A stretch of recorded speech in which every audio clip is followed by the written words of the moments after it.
The story begins with Aruma Suzuki, a pitiful 14-year-old boy who lives on Earth, having the most useless parents on the planet who have forced him to do all their work ever since he was a child. He has never been allowed to attend school, have his own room, play with other kids, or have any kind of childhood. Instead, he cleaned a house, scrubbed toilets, and ran errands. Since his parents refused to do any type of work, he had to earn money by working in dangerous and harsh conditions at his fishing job on the ship. He had a very cruel manager who treated him like crap. He was assigned the worst task of putting the fish back into the cages, but with his short height and twig-like hands, his already difficult task was made almost impossible. The rust sea rocked the ship back and forth and caused the cages to open, and the tuna fish started falling out. He was about to get crushed under them when he looked up and saw they had been frozen midair. He blinks and finds himself tied with a rope, floating in front of a demon. His greedy, scumbag parents had sold his soul to Sullivan, an old demon who had longed for a grandson of his own all his life. Sullivan takes him to the Netherworld, a dark and gloomy place inhabited only by demons. For years, it has been missing a demon king to rule over it, and many demons had started trying to guess who the next one to sit on the throne would be. Aruma is terrified and believes he is going to be tortured by Sullivan, but when they reach the mansion, he is surprised to find the demon on his knees, begging him to be his grandson. Aruma has always been a yes man and did not know how to refuse any requests. The old demon promised to fulfill all his wishes and treat him like a prince. After a lot of convincing, he agreed, and as the first gift, Sullivan announced he would be attending school with the other demon children. He also receives his own bedroom and a brand new school uniform. Sullivan cannot control his excitement and jumps all over the place before leaving. He dumps a special perfume on Aruma so that the other demons don't recognize his human scent and eat him. Aruma arrives at school and follows the large crowd of students into the auditorium where the enrollment ceremony will be held. The students rise and sing their school anthem together, after which the principal steps onto the stage. To Aruma's horror, it turns out to be his new grandfather, who announces to the whole school that he is his grandson. Aruma is called onto the stage to give the first speech instead of Asmodeus, the genius freshman representative. His grandfather passes him a note, which he starts reading out, unaware that it is a forbidden spell that is extremely dangerous to chant. He successfully completes the spell and is blessed with protection from tripping or falling the entire day. All the students and teachers cheer for him and are impressed by his talent, but Asmodeus, who specializes in fire magic, gets pissed off and challenges him to a fight in front of everyone. Before he has a chance to refuse, he is dragged to the school grounds and faces him. His difficult life has made him extremely reactive to situations, and he is able to dodge all of Asmodeus's attacks. When Asmodeus pulls out his blazing sword, Aruma slides out of the way, sending him straight toward a bunch of girls. Asmodeus is about to fall, but Aruma's spell stops him from tripping, and he holds on to him, saving the girls and defeating him in the duel. After losing the fight, Asmodeus comes to him and pledges his lifetime loyalty to Aruma. After enjoying a breakfast feast, he heads to school, where the freshman rep, Asmodeus, has been waiting 6 hours for him. They are assigned the same training group and head to their first class, where they will be learning how to summon special beasts to be their subordinates. Based on the strength of their pets, they will be given a ranking. As they discuss the class, a terrifying teacher slams the doors open and walks in. He warns them not to misbehave or create any room for failure, or he would immediately get rid of them. Aruma trembles in fear as they watch an instructional video on how to perform the spell. The teacher hands out the papers, and they start summoning their pets one by one. Asmodeus brings forth a giant, high-ranking serpent, the strongest beast summoned by any of the students so far. Aruma steps up next. However, since he is secretly a human, he accidentally summons a demon instead of a beast, his teacher. The strict teacher realizes he is not a demon, but since he gets stuck in the form of the summoned beast, he cannot rebel against Aruma and reveal his identity. His luck continues, and his classmates applaud him for being able to summon another demon as his pet. They head to the principal to try and reverse the spell, but since the contract lasts for a year, the teacher is stuck as his subordinate. Trying to undo the spell forcefully could kill them both. Aruma's reputation continues to grow around the school. When a group of kids stands in his way, Asmodeus uses his beast to chase them away and clear a path for him. They reach a room and hear a loud rumbling sound coming from inside. A green ball flies in front of them and crashes into a pile of boxes. Clara, a green-haired demon, emerges from it and starts fixing the mess. She has been exiled for her immature behavior and is labeled a weirdo by everyone. She has a reputation for creating trouble wherever she goes and acting like a maniac. Asmodeus warns Aruma not to get close to her since she would not be easy to get rid of. But when she repeatedly begs him to play with her and be her friend, he is unable to refuse, being the pushover that he is. The three of them spend the afternoon playing different games together. She shows them her magical pockets, which she can use to bring forth any item she has seen before. Indeed, a special woman who can make more than just a sandwich. She takes out different games and snacks for them. Iruma learns that many students in the school have been pretending to be friends with her just for the free snacks and drinks. She's aware of their evil nature, but continues to bribe them since she has no other way of making friends, and believes Iruma is also friends with her just for the gifts. When she offers him more games and food, he refuses, and being the crybaby that she is, she throws a tantrum. However, he calms her down and tells her they can be friends even without the gifts.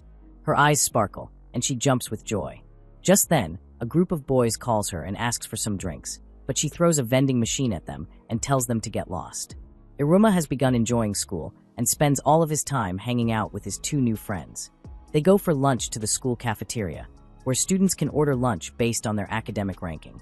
Since the three of them are new, they have a very small list of options to choose from, but a group of seniors sends over large portions of food to their table to prank them. Asmodeus is about to pick a fight with them when he sees that Iruma has already polished off all the food. Iruma continues eating with supersonic speed, causing the chef to pass out from exhaustion.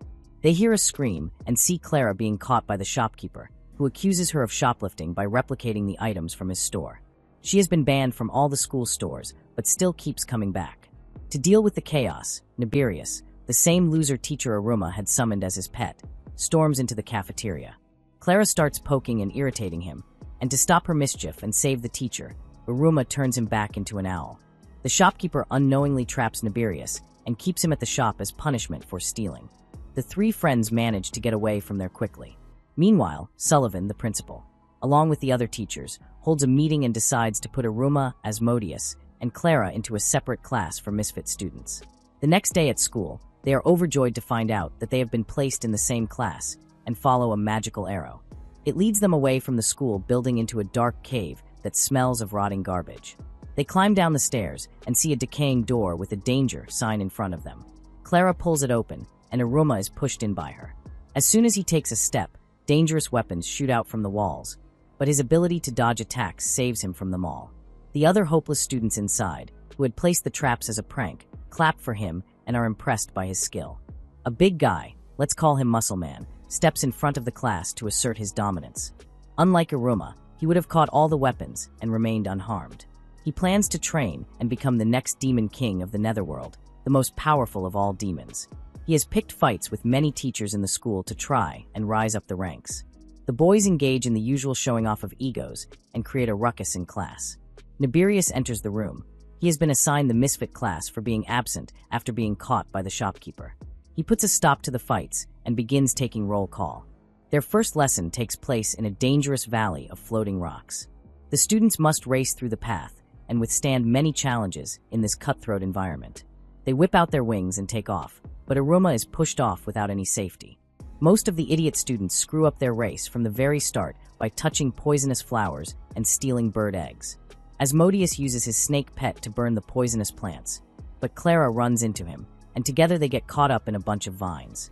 After struggling to get out of there, Asmodeus saves her from being eaten by the plant by using his fire magic. Iruma gets lucky again and is saved from falling by some curious demon birds who carry him through the rocks. A loud sound scares the bird, and it drops him to the ground, where he lands in front of another giant bird that seems to be injured. He offers to help it by tying a cloth around its wound, but when a few drops of his blood fall onto the wound, it is miraculously healed. He realizes the value of his human nature. To repay him for his kindness, the bird gives him a lift on its back. Nibirius just sits back and watches on a screen as the students fight for their survival. Muscle Man has decided not to use his brain, if he even has one, and goes through the valley's toughest and most dangerous part. He is faced with difficult terrain and a number of demon monsters that are totally kicking his ass. He remembers his goal to become the next demon king and summons a mega weapon from his magical necklace. The monster in front of him is 10 times his size, and his puny little weapon gets tossed away like a piece of paper on a windy day. Muscle Man is about to be wiped off the face of the planet when Iruma drops in from the sky, like the hero in an action movie. He stands in front of him, even though his body could be crushed with minimal effort by the monster. But his newly made bird friend stops the monster from attacking them. Iruma urges Muscle Man to throw away the weapon, so the monster does not feel threatened. The plan works, and and the monster backs away from them, allowing them to get back to the race. Asmodeus and Clara are the first two students to finish the race, and slowly, the other students make it to the finish line. No one has seen Aruma and Muscle Man, and they all wait for them, wondering how the two best students have not shown up yet. The teacher decides to end the class after a lot of time has passed, since it is highly unlikely that anyone else survived. They hear a loud screeching sound from the sky and see the giant black bird flying toward them. Nibirius quickly starts chanting a spell to attack the demon bird, but is cut off as Aruma calls to them. The bird had allowed the two of them to ride on its back to the finish line. Nibirius's face turns pale in disbelief. Two students having tamed such a dangerous monster. They are greeted by cheers and hugs from their classmates. Since they did not complete the race on their own, they are punished and made to wear shame signs while kneeling on the ground. The other students laugh and throw rocks at them before lining up to receive their ranks. Asmodeus and Clara receive a rank of 3, while Muscle Man gets a rank of 2 for almost dying. When Aruma goes to draw his rank, the owl flutters away but leaves behind a golden ring on his finger. The class is shocked to see this, since it is one of the predictions in the prophecy for the next Demon King. They are afraid of him and step back when they see a black spirit rise from his ring. The spirit lets out a deathly scream, making all the demons fall and cry in pain. Iruma calms it down, but Muscle Man triggers it again and gets beaten up by it for stepping too close. It drains his powers and creates illusions, making it hard for even the teacher to handle it. Sullivan steps in and stops Nibirius from pulling any drastic moves. He uses his expertise and sends the spirit back into the ring. The special ring is a weapon that eats up other people's magic and stores it for the wearer. Once worn, it cannot be taken off, so even though Aruma does not have any magic of his own, he can now use this stored-up magic. Since the owl left without ranking him, he receives the lowest rank, but is happy with it. Rumors about his weirdness are floating around the school, and he just wants to maintain a low-key profile. However, everyone's desire to not stand out is completely ignored by his grandpa and friends, as they constantly make him the center of attention. He heads inside the school and attends the botany class, which is being taught by Ms. Elf. Their first assignment is to use magic to imagine a flower and grow it from the sapling provided to them. The students take turns creating different types of plants and flowers based on their own vivid imaginations. Some create weird plants and get low grades, whereas others, like Asmodeus, grow elegant and beautiful plants with their powers. Iruma has no magic of his own, but still jokingly tries to cast the spell. His grandfather had filled his ring with magic, which gets activated once the spell is cast. However, there was no output limit on the magic from the ring, so the cherry blossom plant that he imagined blew up into a gigantic tree, breaking through the roof of the school. The tree adds beauty to the school and allows the students a new hangout spot. Miss Elf praises him for his work as he helps clean up some of the mess. The student council president, Amelia, is one of the few demon students who has researched Earth and the existence of humans. When she sees the tree created by Iruma, she realizes it is one that only exists in the human world and could not have been created by someone who hasn't seen Earth. She begins suspecting him of being a human pretending to be a demon. She takes her theory and opens a secret gateway in her office, where she has collected evidence of the existence of humans. The books, mostly comics and mangas, have been passed down through each generation in her family and contain several forbidden texts that record activities in the human world. She runs into him in the hallway and remembers a scene from the comic, confirming her suspicions of his true nature, but decides to report him to the proper authorities instead of directly dealing with him. When he sees the book, he picks it up and goes through the pages, remembering his time on Earth. Seeing that he understands the language in it, she drags him to her office and makes him read out the story for her. By the time they're done, the sun has already set outside, and his phone is filled with missed calls from his grandfather. She asks him to stay in touch, but not tell anyone of their interaction. Before leaving for school the next morning, Opera asks if he wants to return to the human realm. He tells him that if he works hard and achieves a high rank during graduation, he will be able to visit Earth whenever he wants. Iruma is tempted at first, but he remembers his terrible, poor life before and how much better he is living now, which makes him wary of leaving. His grandfather pulls up the carriage to drop him off at school, and he runs out quickly to avoid him. Asmodeus and Clara are already waiting for him outside and ask if he's running to keep himself active. He spends most of the day replaying the conversation in his head, trying to come up with a decision. His friends notice a difference in his behavior and confront him, but he gets up and leaves for a walk alone. After a little while, the clingy friends follow him to see what he's up to. They search high and low for him, but cannot find him anywhere. so they go to the ward and borrow special glasses that can help them disappear and make their search easier. They catch him in a different part of the school, waiting by a door. They are confused by his behavior and make assumptions about why he could be hiding there. Iruma had received a message from Amelia to meet her there without anyone knowing. She had been constantly thinking about the comic books and wanted him to continue telling her the story. They start talking about their dreams and ambitions, and she mentions wanting to create a better world for her fellow demons. From outside the window, Clara desperately tries to enter the room, but Asmodeus holds her back and chases her when she runs away. He believes Iruma is doing something beyond their understanding and must be left alone to deal with it. They continue their conversation about dreams, and Iruma struggles to come up with anything. She tells him that even if he hasn't thought of one yet, he should think of something and work toward it. He still can't come up with anything, so she tells him to take rising in the academic ranks as a temporary goal. Their conversation is cut short when Clara bursts into the room through the wall. She grabs him and drags him away. All three of them find it difficult to fall asleep at night as they keep thinking about everything that happened in school. Clara is jealous about another girl hanging out with him. She wants him to herself without having to share his time. Muscle Man advises her to use her demon powers to get what she wants. During the next class, the students are busy selecting their electives. Clara decides to take a class in manipulation so she can learn ways to make Iruma fall in love with her. She hopes this will stop him from spending so much time with the student president, Amelia. Her attempts fail terribly, and the teacher advises her to drop out of the class since she isn't cut out for it. For her last try, she takes a special perfume that works as a love spell to use on him. But after they sit together in the park and talk, her confidence is restored, and she decides to stop using tricks to make him fall for her. This, of course, makes her a lot more attractive, and he starts thinking of her more than he did before. Still, his main concern right now is to rise up the ranks and achieve the goal that was set for him. He approaches Asmodeus with his goal, and Asmodeus promises to help him reach the top of the ranks and rule over the whole school. But Iruma only wants to rise one rank for now. Respecting his wish, Asmodeus agrees to help him with training. There is a special event in the school called Cannonball Execution, which gives students a chance to rise up the ranks, but it is a dangerous event that requires strong magic. The game is similar to dodgeball, and the aim of the players is to catch the ball and eliminate the other players on the opposite side of the net by hitting them with a deadly ball. They decide to practice the basics of the game on a court with fake players that Clara takes out of her pocket. The other students see them playing and join in. Everyone casts different spells to deflect the ball and protect themselves, but Iruma soon realizes that the game may be too tough for his weak human self. He asks his grandfather to help him train for the event. Sullivan transfers magic to his ring, which he is able to use to break through boulders and summon ice dragons. But Iruma wants to play without the help of magic.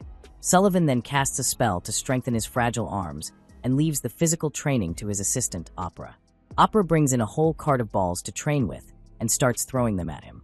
Just like before, Iruma is able to dodge all the attacks easily, but this will not be enough. He wants to win. He must also learn to catch the ball and throw it at the other players. For a nerd like him, this level of physical activity is a bit out of reach. Weeks pass by, but he still isn't able to catch a single ball. Clara and Asmodeus also join the lessons to cheer him on. Finally, after a lot of training, exercise, and nutritious food, he strengthens his body and is able to deflect the ball.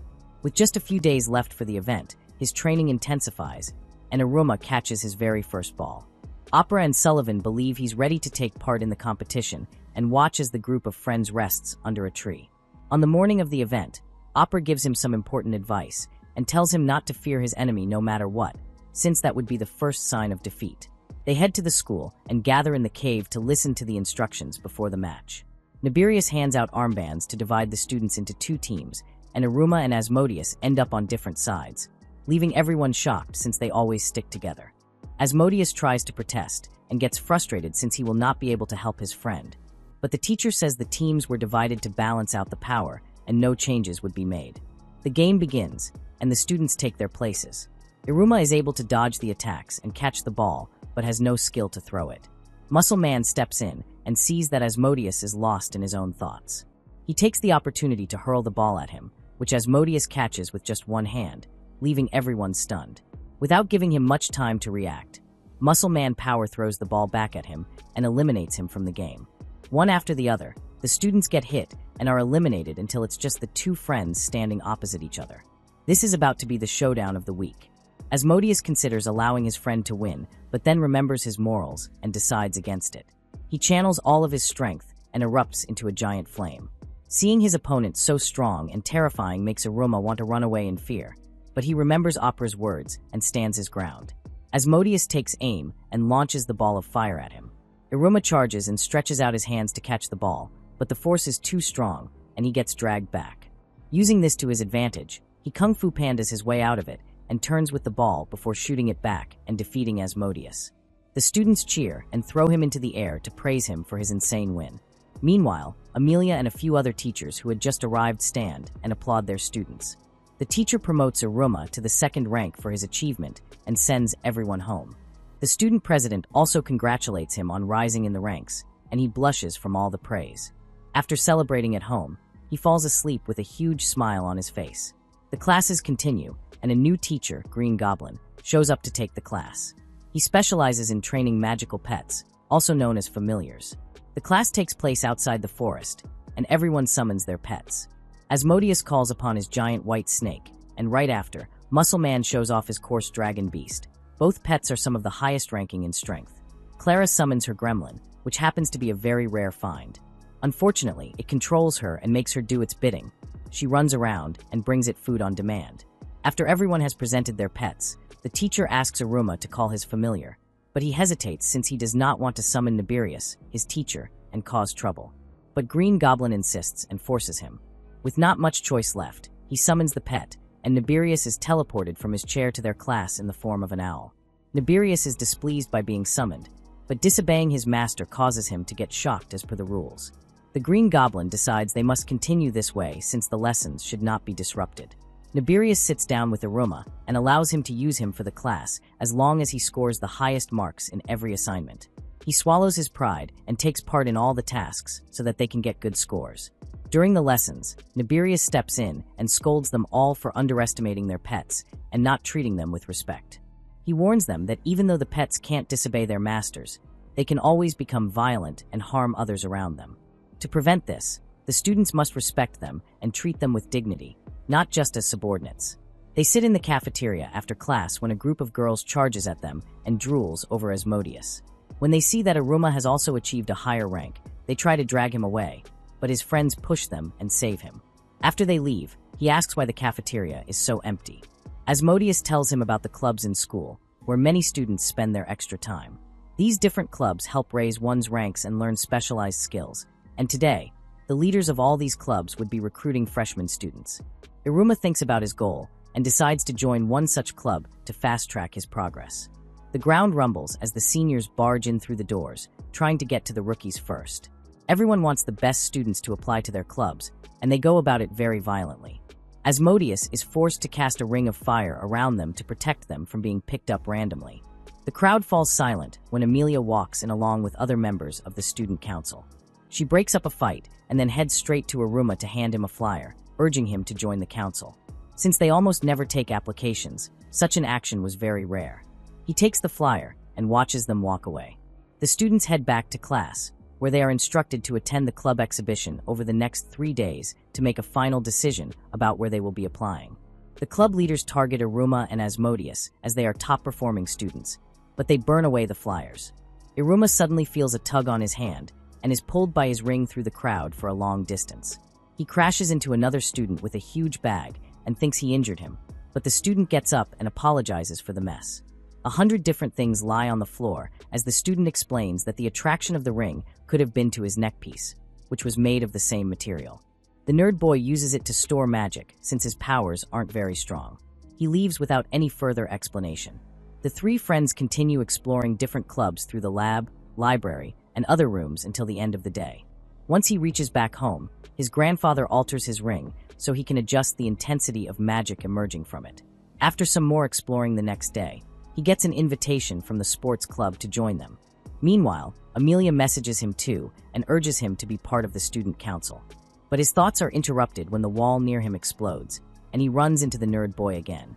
The boy passes out, and when he regains consciousness, he explains that he messed up a magical potion that created the explosion. He runs his own club, of which he is the only member. Just like Iruma, he too lacks magic and has to use external sources to survive. However, every time he draws on it, his body weakens and takes time to regain strength. He's been working on a special machine that can draw magic and expand it on command. A piece of it was broken, so he used his previous experience in fixing appliances to put it back together. They then placed it in the machine and watched it come to life. He offers Iruma an invitation to be part of his club. Iruma briefly meets with his friends and tells them about everything that just happened. They decide to follow him and join the club, which makes Amelia upset since she had spent a lot of time preparing his welcome into the student council. He explains the situation to her, and after a lot of talking, she calms down. The school arranges for a parent-teacher meeting and a club party for all the freshers. Iruma waits for his grandfather to return home so they can plan everything together. However, unbeknownst to him, Sullivan was attending a meeting with other high-ranking demons. They suggest he take the place of the Demon King, but he declines since he does not want to lose time with his grandson. The position of the Demon King still remains vacant, and the prophecy is yet to be fulfilled. They end the meeting when police officials enter the room and arrest Sullivan for having illegally traveled to the human realm. He is placed behind bars until his trial. He calls home and instructs Opera to take care of Iruma, assuring him that he will be back very soon. In Sullivan's absence, Nibirius is appointed as the principal and is in charge of all the preparations for the upcoming family day at school. The students excitedly discuss who they will be bringing and prepare themselves to impress the families. Each club puts up a stall and presents unique items at the fest. Iruma and his friends help the nerd boy carry the equipment to the grounds to set up their club stall, which is very tiny compared to all the other magnificent spaces given to clubs. They decide to try and come up with an invention that would use fire and explosions while also displaying the beauty of magic and their skills. Iruma remembers fireworks from Earth and suggests they do a show that would not only be entertaining, but also grab everyone's attention and utilize all of their skills. They agree and make all the preparations needed for the show. The nerd boy was in charge of arranging for gunpowder, but gets confused with the process from there, since they've never actually seen fireworks. Iruma remembers the comic books and goes to Amelia to borrow one of the books, so he can show them the photo. She gets angry when she hears his request since the books are forbidden and cannot just be handed out like that. He tells her he will be discreet and that they just want to use it to recreate the fireworks from the book. This tempts her since she too would love to see them in real life, so she suggestively leaves the comic book on the table so he can take it. He thanks her and returns to his friends, who see the photos and spend the rest of the day building the different parts to make the fireworks. They finally test it out, and it shoots up, lighting up the sky and leaving them mesmerized. They sleep over at the school itself since it is already very late, having a pillow fight with each other until they are exhausted from all the playing around. They go to bed, but the nerd boy leaves the room to attend a suspicious call. It turns out the weak little demon was not so innocent after all, and has been working toward destroying the school along with his evil brother. The club festival begins, and the prizes for the best clubs are announced. The winning team would receive a luxurious room for the rest of the year and a rank promotion for all the club members. They finish setting up their firework at the stall so they can be ready once it gets dark. The nerd boy slips away and enters a secret room in the school where he finalizes the plans with his brother. He prepares the giant machine, which will be used as a bomb during the festival to blow up the school and its students. He is surprised to see Iruma in the room. He had been dragged there by the ring. Iruma remembers that the nerd boy is a lot like him and thinks about telling him his real plan. But for now, to answer his questions, the nerd boy lies that he came up there just to calm his mind and mentally prepare for the fest. He shows him the view out of the one-sided window and tells him it is his dream to one day eradicate the power gaps between demons that are purely based on ranking and magical strength. He dreams of a world where everyone is equal and no one is looked down upon. A very ambitious and possibly stupid plan, if one may add. Iruma tells him they can start by successfully launching their firework and attempting to win the best club prize, as it would shine a light on the value of machine work over just magic. It would also prove that weak, lower-ranking demons are just as capable as the higher clubs. They return to the stall after Iruma promises to keep this room a secret. Clara spends her time decorating the firework with flowers and soft toys. Now, all they have to do is wait for the families to arrive so they can display their club's spectacular work. The nerd boy disappears again and waits in his secret hideout to keep watch over the fest. The three friends decide to go and scout out the competition and see what their classmates are up to. Their biggest competitor is Muscle Man's club, as they are planning to showcase the use of magic to draw out water from a rock. Several other fierce clubs have prepared mind-blowing presentations, but for now, they all enjoy the festivities and share food and drinks with each other. Asmodeus takes them back to their stall, where they go over the plan one last time. When the sun sets, Clara would take a flame of fire from him and give it to Aruma, who would light their biggest firework and set off their presentation. After that, they would keep lighting smaller fireworks to keep everyone's attention toward their stall and hopefully win the grand prize at the end. During their discussion, Clara accidentally sets the rope on fire, and they fear that the firework will go off. But when it does not light up, they see that the main explosive inside is missing. The nerd boy had stolen it and taken it with him. They anxiously look for him all over the school, but cannot find him anywhere. The sun begins setting, and the nerd boy sets his plan in motion. He breaks his necklace, which releases a shockwave of magic and creates invisible walls all over the campus. The students are trapped and cannot move freely, and Aruma gets separated from his two friends. The teachers spread out quickly to handle the situation and prevent the students from panicking or causing a riot. They find out that not all the walls are connected and that they can be walked through like a maze, so they instruct the students to find their way through the walls to a common meeting ground for a special surprise. While the students find their way to a safer place, Nibirius tries to break down the wall, but sees that it fixes on its own. Only someone with top-ranking power like Sullivan would be able to tear it down completely. He now understands that the principal had been wrongfully accused and put into prison so that this whole plan could be executed. He heads straight to the document room to get more information about who could be behind all this. The three friends are trying to find a way out when Aruma remembers the time the nerd boy had shown them his invisible barrier trick and realizes that this was his doing. He knows the location of the secret room where the nerd boy would be hiding, but it will take forever to make his way through the walls. Clara whips out a sheet of paper from her magic pockets, and Asmodeus draws out the map of the school. She then pulls out paper soldiers that he covers in magic, and they run ahead to find a suitable way. Iruma connects with them over Bluetooth and follows their instructions to reach the secret room quickly. Inside, the nerd boy has set up the destruction machine with the firework explosive and waits for further instructions to blow it up.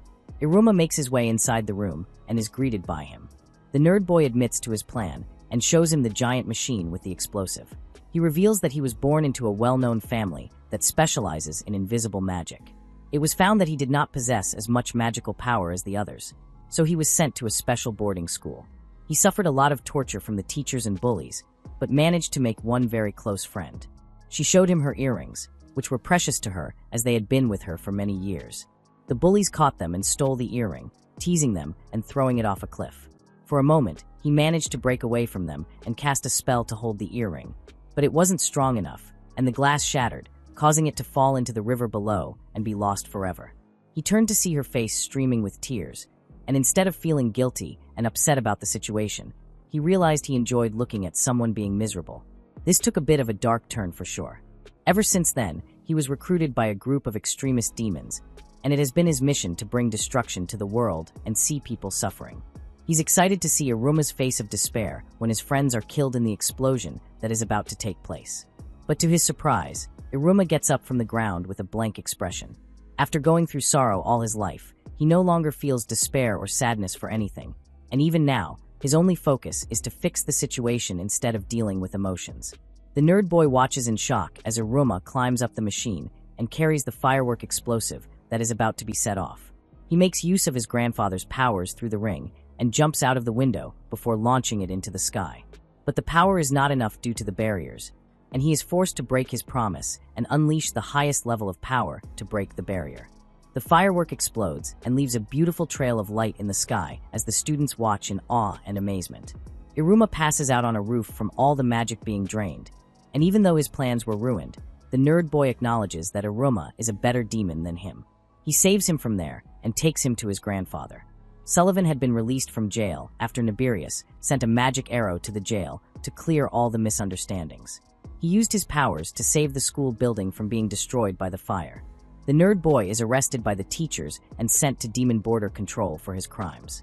All the families arrive at the school, and the students continue their celebrations and the club fest. After a long, eventful day, the teachers and guests cast their votes for the presentations. The prize for the best club goes to another team, and Aruma and his friends stand disappointed. Nibirius then comes up onto the stage and announces that, as a special reward for saving the school, they have decided to award Aruma with a rank promotion. Everyone cheers as he receives his prize. In just a few months, he has gone from being a miserable little boy with the worst luck to being a beloved grandson and friend to so many.